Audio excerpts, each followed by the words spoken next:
Yo, what is going on, fam? Welcome back to a brand new video with your boy Jeroy. Thank you for bringing the energy and bringing the vibe to the channel once again. I appreciate you guys. So check it out. Today's video is gonna be a part 2 to a video I did a couple weeks ago, which is the getting my life together. Now, obviously I mentioned this is a process. This is not something that you would just do overnight. And I've been on and off with the things that, I need to do to get my life back together. And that's exactly why we're doing a part 2. Now, what does getting your life back together look like? Now, for me, it looks like self-care, right? It looks like getting on top of my routine, being nice and structured. That way I can be in a nice flow state, worry-free, detached from the distractions, and just on point with my goals, my affirmations, the things that I want to do for this temporary period that I will be here. Now, I actually got reached out to on Instagram about a collaboration, and this collaboration literally had to do with self-care, and I actually documented it, so I want to show you guys this experience. So last week on a Saturday, I received a message at 10:39 a.m. from a licensed esthetician. This means they specialize in skincare or beautification, and her name is Trey. And she's from Chicago, now located in Houston, and has a studio over here, and was kind enough to invite me over to her studio for a free facial. Man, I love what I do. And this was a collaboration idea because she wants to increase her male clientele, letting men know that they can also take care of themselves as well, and we love some self-care. So I was like, let's do it. Great collaboration idea.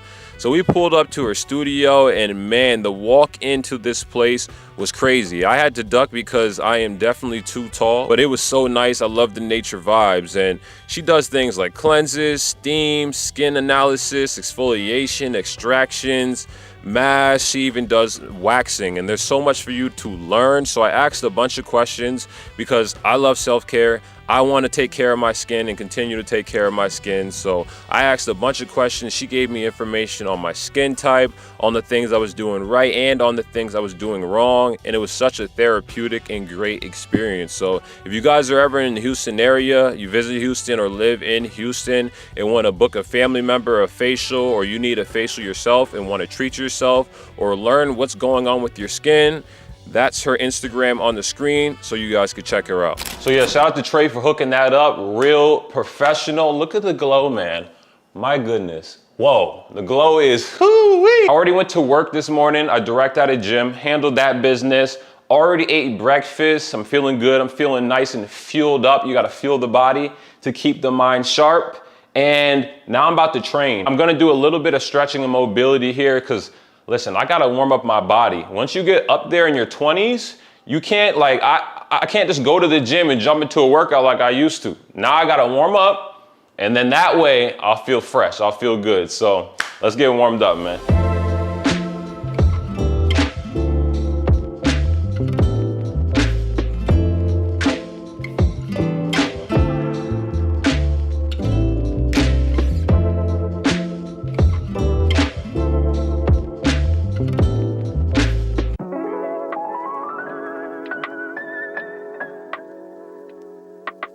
Okay, so day 1 of my new workout split. This is 5 days on, and I pulled the structure from my old coach's program, Josh Swan. This structure is amazing, and it's also a lot of fun. So I have about 2 to 3 lower body days a week, and we're starting the week with lower body because it's very taxing. So let's get it out the way. So I love to begin my workouts by skipping rope. This is very true to my nature. I used to do 1,000 jump ropes a day before college basketball practice and on my off days as well.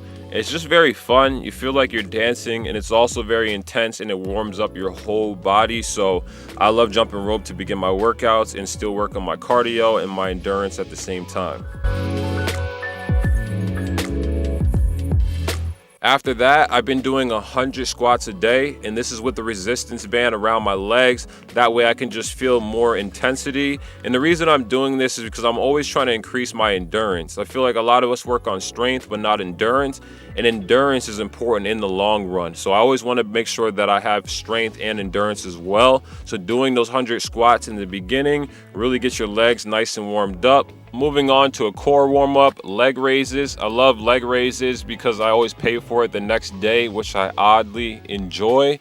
And you also get to stretch out your upper body by hanging from the bar. And then of course you're working on your lower abdomen while doing this. And like I said, I always pay for it the next day, which means I know I'm making progress and I get to build a nice strong core by doing this and also work on my stabilization. After that, I moved on to what I call intentional back. Now this is just a warm-up, it's not a working set.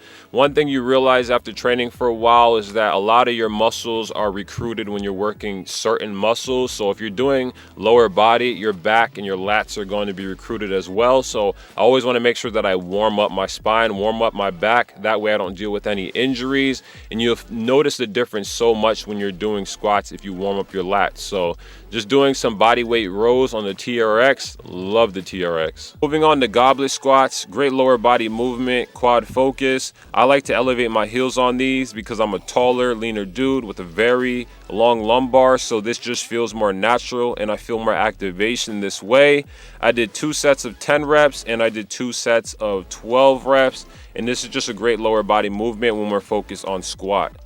After that, I gotta do my unilateral movement. It's great to do 2 leg workouts, but you always wanna do single leg as well because you don't wanna have any imbalances. So this way you can see what area of your body may be stronger than another. You also get to work on your stability, your strength at the same time, and just kind of diagnose your body and the things you need to work on. My last lower body movement was quad extensions. Always like to finish up with some accessory work for the most part. Not going too crazy on the weight with this, just really focus on the activation. And I wrapped up my workout with 2 sets of arms, 15 reps each, because why not?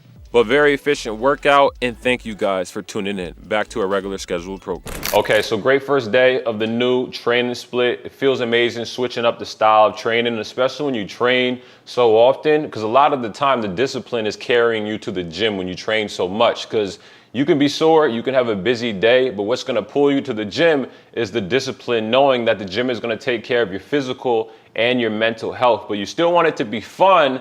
That's why you switch up the style of training. That way you don't get bored in the process. But I feel amazing. I took a cold shower as well. That's one way for me to get back on track, to get my life back together, because listen, I be sore. I'm very physically active. So those cold showers help alleviate some of that tension, can help a little bit with the inflammation in your body and just really wake you up and give you that second push that you need for your day.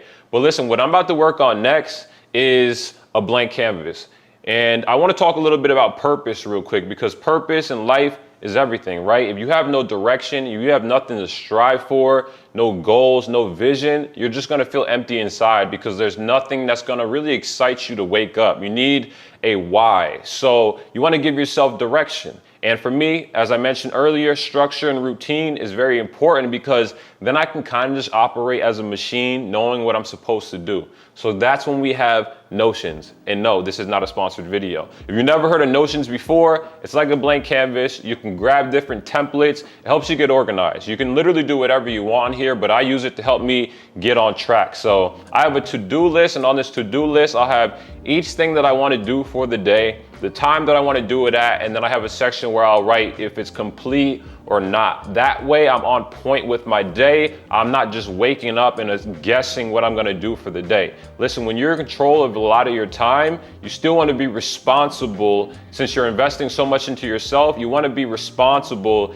and get on top of things, because you don't want to just get lazy because now you have more time to do these different things. So every single day I want to give myself something to do, something to strive for that's going to help me progress, because I am all about self-improvement, but not just improving myself, helping others, helping my family. So Notions is just a great way for me to get on track. So I'm gonna plan out my day real quick for tomorrow, nice and early in the day. And this is already building the excitement for tomorrow, but I'm still gonna remain present.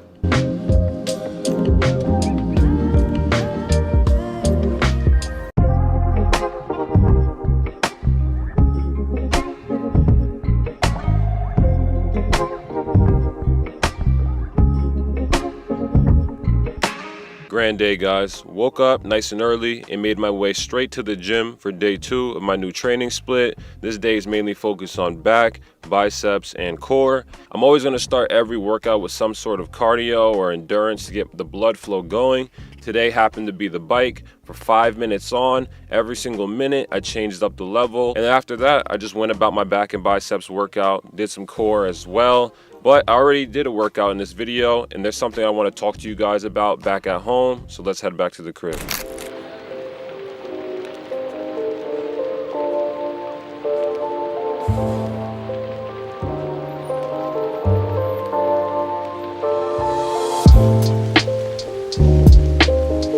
You know what I was thinking about? Many of us would do so many things physically, right? Of course, for the outside, right? We want to dress a certain way, we want the drip.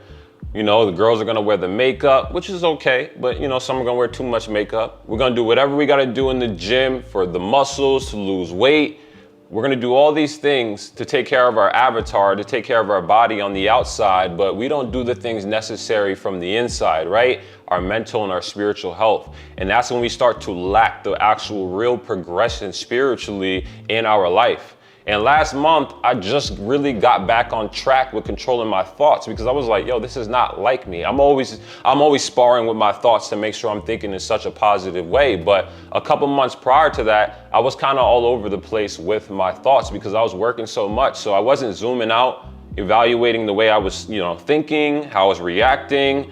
And there was just so much chaos. I wasn't taking that time to be still. And you have to take that time to be still, because I believe that a lot of us are mastering distraction because there's so many distractions, but we're not mastering concentration, and that's what we need. We need concentration and focus. So I want to share with you guys a masterful technique that has helped me over the past few years. And whenever I embody this technique, like, it's over, man. There's so much, the level up is crazy. And this is the 1-word technique. So with all the chaos of life and all the things we have to think about, I always want to simplify my life and simplify anything I do, because I believe we make life so much more complicated than it needs to be. I believe there's a lot of common sense to this. So this 1-word technique, you take one word. This could be your word of the day, of the week, of the month, or the year. So if you're about to have a busy day and you know you have a lot of things going on, for that day, you're gonna probably need some peace, right? So when you wake up in the morning, the word of the day is gonna be peace. So whenever you get to that job that's a little bit more chaotic, you're literally programming your mind and you're telling yourself, I'm not gonna let this work me up because my word of the day is peace. And I'm going to embody this word for the day. And like I said, you can do this for the week, the month, the year, and it's gonna help you out so much. So take any positive word, define that word, and then embody it, and it will change your life drastically. This is something that I've implemented when I'm having more chaotic days, or I wanna implement a word for the month that's going to be my energy of the month. And this has helped me so much, because you wanna be in control of your thoughts. So the things you tell yourself over and over and over again are the things you're eventually gonna believe about yourself. Now, I have this book right here called The Art of Impossible, but you can't see that because it has like one of them nasty, flimsy covers, and I can't read like that. It's just too much. And I always highlight things that stand out to me, just like the 1 word of the day. You wanna embody the word that is standing out to you, that's connecting to you, right? That word could be discernment. Now, this highlight right here says, the best way to develop the grit to control your thoughts is to first start to notice how uncontrollable thoughts actually are. And this is why meditation is key. It's amazing because when you meditate, you notice how much your mind just drifts off all over the place. So taking that time to be still and just focus on one thing will literally change your life. Like, it's freaking crazy. So what I'm going to do is write down some affirmations, because like I mentioned in the part 1 of this video, this is one way for you to reprogram your mind. Do this before you go to sleep at nighttime. I am wealthy, I am strong. Be more specific than that, but this will literally benefit you so much. And I'm gonna do a little bit of reading too, because reading has helped me evolve. Like, I had a phase of reading that was everything for me, and I stopped reading because I wanted to implement the things I learned. And now I feel like I'm back in that phase where I want to acquire some new knowledge, because knowledge is power.